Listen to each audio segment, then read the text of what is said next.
హిందూ దేవాలయ వ్యవస్థ ఎవరు నిర్వహిస్తే బాగుంటుంది అనేది ఒక ప్రశ్న. సుప్రీంకోర్టు రివ్యూ సందర్భంగా జరుగుతున్న విషయంలో అభిప్రాయము. హ్మ్.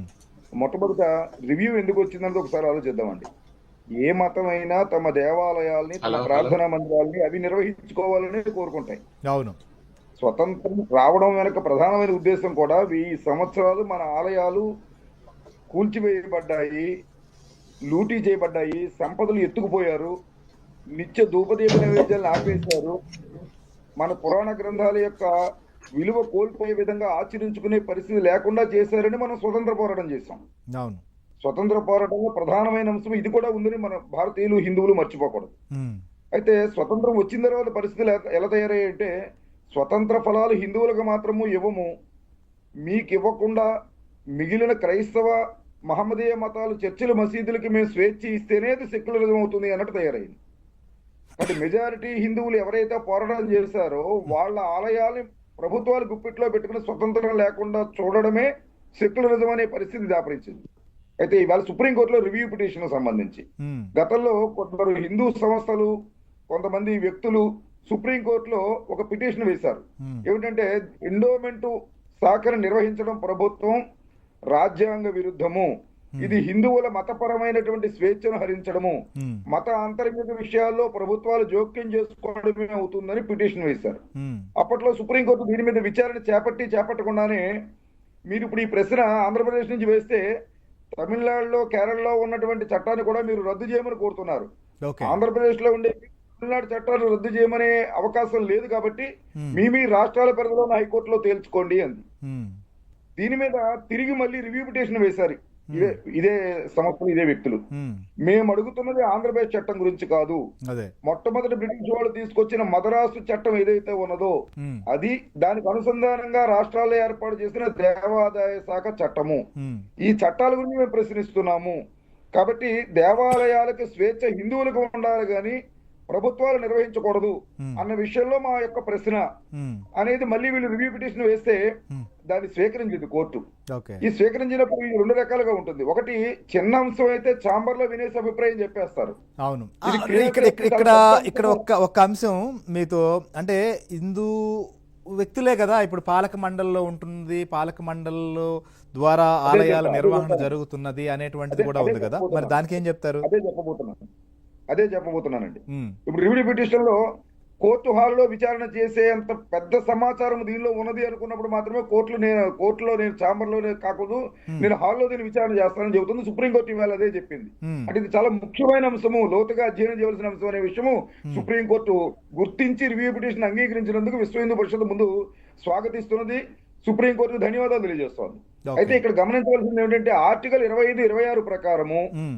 ఒక మతానికి సంబంధించిన ఆంతరంగిక విషయాల్లో ప్రభుత్వాలు జోక్యం చేసుకోకూడదు. ఓకే. దీనికి విరుద్ధంగా సెక్యులర్ అనేటటువంటి ఒక భావన రాజ్యాంగంలో చేర్చారు కాబట్టి సెక్యులర్ ప్రభుత్వాలు మతాల్ని అనుసరించకూడదు, ప్రోత్సహించకూడదు, ఆ మతాలకు నిధులు అందించకూడదు, ఆ మత నిర్వహణలో జోక్యం చేసుకోకూడదు. హ్మ్. ఈ 2 అంశాలని అతిక్రమిస్తూ ఇవాళ దేవాలయాలు వాళ్ళు గుప్పిట్లో పెట్టుకుంటున్నారు. ఓకే. పెట్టుకోవడానికి కారణం ఏం చూపిస్తున్నారు? రెండోమెంట్ చట్టంలో ఏదైనా ఆస్తులు అన్యాక్రాంతం కాకుండా వాటిని సక్రమైన రీతిలో ఉపయోగించడం కోసం మేము దీనిని మా చేతిలోకి తీసుకుంటున్నామని ఎండోమెంట్ చట్టంలో చెబుతున్నారు.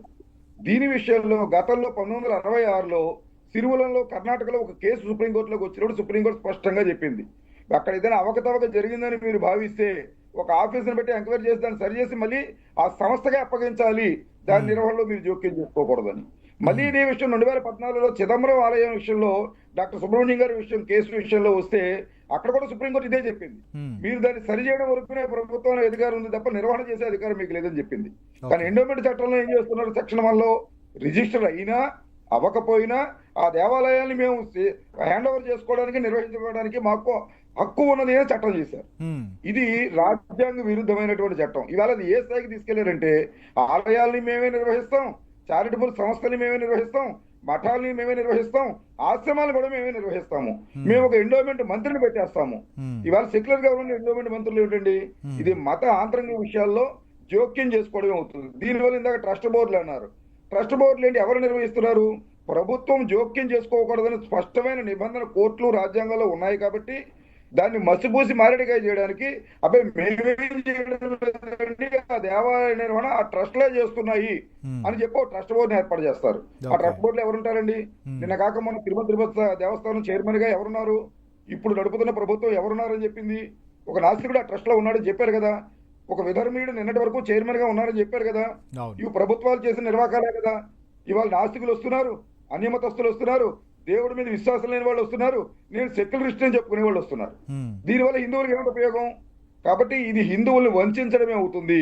ఓకే. ఎట్టి పరిస్థితుల్లోనూ ఇది జోక్యం చేసుకోకూడదు. రవికుమార్ గారు, ఇక్కడ ఒక పాయింట్ వస్తుంది. సో సుప్రీంకోర్టులో రేపు జరిగినప్పుడు సరే సమస్యలకి అప్పజెప్పాల్సిన పరిస్థితి వచ్చినప్పుడు ఆలయాలకు వచ్చేటువంటి వారి సంఖ్య, పుణ్యక్షేత్రాలను దర్శించుకునేటువంటి వారి సంఖ్య విపరీతంగా పెరుగుతోంది. అలాంటప్పుడు ఎవరికి అప్పచెప్పాలి, ఎలాంటి వారికి అప్పచెప్పాలి, ఆ అప్పచెప్పిన వాళ్ళు ఎంతవరకు బాధ్యతగా ఉంటారు? 4 అంశాలు జీ.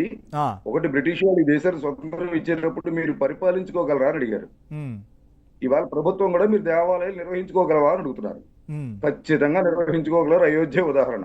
ఓకే. ఇవాళ దేశంలో ప్రధానమైన దేవాలయాలు ఒక 10 దేవాలయాలు తీసుకోండి. అమృత్సర్ దేవాలయాన్ని ప్రభుత్వం నిర్వహిస్తోందా? ఉడిపి ఆలయాన్ని ప్రభుత్వం నిర్వహిస్తోందా? లేదు. లేకపోతే కర్ణాటకలోని అనేక దేవాలయాలు ప్రభుత్వం నిర్వహిస్తోందా? ఉమ్, కాబట్టి పుట్టపర్తి ఆలయాన్ని ప్రభుత్వం నిర్వహిస్తోందా? ఉమ్, ఇవాళ ఆంధ్రప్రదేశ్ లోని ఆర్యవైశ్య సంఘానికి సంబంధించిన ఆలయాలు ప్రభుత్వం నిర్వహిస్తోందా? ఉమ్, కాబట్టి వాళ్ళు నిర్వహించుకోగలరు. ఉమ్, ఇవాళ ప్రభుత్వం కాకుండా హిందువులు నిర్వహించుకుంటే అయోధ్యలో రోజుకి 1,25,000 మంది దర్శనానికి వస్తే 45 నిమిషాల్లో దర్శనం అవుతుంది. ఓకే. ఇవాళ 30,000 మంది దర్శనానికి వస్తే మన తిరుపతిలో ఎన్ని గంటలు పడుతుందో మీకు తెలుసు. ఉమ్, అది చూస్తున్నారు మీరు. ఉమ్, కాబట్టి పారదర్శకతతో భక్తి భావంతో దర్శనం ఉంటుంది. ఇది ఒకటో విషయం. ఓకే. రెండో విషయం మీరు అడిగారు, ఉమ్, అసలు దేవాలయం అంటే కేవలం భక్తులు హుండి ఇదేనా? దేవాలయం అంటే ఒక మతానికి సంబంధించిన ప్రచార కేంద్రం కాదా? ఉమ్, ప్రభుత్వం ఏనాడైనా 80 సంవత్సరాల బాధ్యత తీసుకుందా? ఉమ్, ఎందుకు క్రైస్తవం పెరుగుతోంది? ఎందుకు మహమ్మదీయం పెరుగుతోంది? ఎందుకు హిందుత్వం ప్రచారం కావడం లేదు? ప్రచార కేంద్రాలైనటువంటి దేవాలయాలు, ప్రచార కేంద్రాలైన మఠాలు, మందిరాలు, ఆశ్రమాలు ప్రభుత్వం చేతిలో ఉంటే ప్రచారం ఎలా జరుగుతుందండి? అవును. ప్రభుత్వం లెక్క చూసుకుంటోంది. ఎంత సిజిఎఫ్ వచ్చింది? ఉమ్, ఇప్పుడు చూడండి, వైన్ షాపులు ఆదాయం పెరగడం కోసం ఎక్కువ అమ్మమన్నారు, దేవాలయాలు ఆదాయం పెరగడం కోసం రేట్లు పెంచమంటున్నారు. ఉమ్, వై 250, వై 350, 2,000 చేసేసే, 3,000 చేసేసే. అవును. ఈ టికెట్ ధర ఇంత పెంచు, ఆ టికెట్ ధర అంత పెంచు, ఆ సేవకి ఇంత పెంచు, ఇంత ఆదాయం వస్తుంది. ఇప్పుడు కూడా ఆ ధరలేనా? అది కాదు కదా, ఆదాయం కోసం కాదు కదా ఆలయం ఉండేది. నాలుగో విషయం చెబుతున్నాను. ఉమ్, ఈ దేవాలయాల్ని ఎలా అప్పగిస్తారు? దీని ఎక్సైజ్ జరగాలి అన్నారు. ఉమ్, విశ్వ హిందూ పరిషత్తు 14 సంవత్సరాలు కష్టపడి ఉమ్, భారతదేశంలో ఉన్న ఒక 1000 ఆలయాల మీద అధ్యయనం చేసి ఉమ్, 5 రకాలైన ఆలయాలు, ఓకే.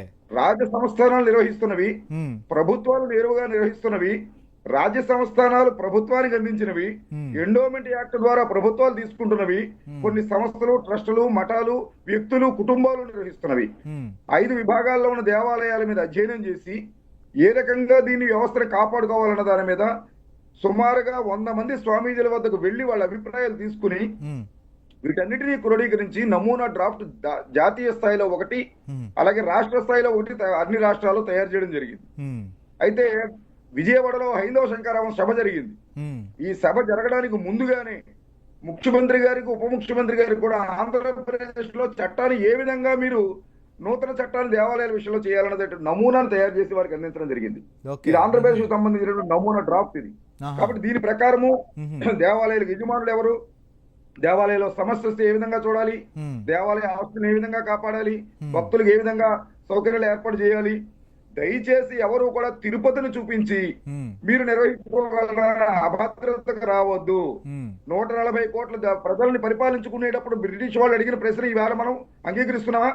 ఇవాళ ఏ ఇటలీ అయితే ఆ ప్రశ్న అడిగిందో, ఐ మీన్ బ్రిటన్ ఏదైతే ఆ ప్రశ్న అడిగిందో, అవును. ఆ బ్రిటన్ లో ప్రధానమంత్రిగా ఈ హిందువే పరిపాలన చేశాడు, అవును. ఈ భారతీయుడే పరిపాలన చేశాడు. ఉమ్, కాబట్టి చేయగలము. ఉమ్, అది కూడా మీ నమూనా డ్రాఫ్ట్ లో 10 ఆలయాలకు సంబంధించిన వివరాలు కూడా ఇచ్చాము మేము. ఓకే.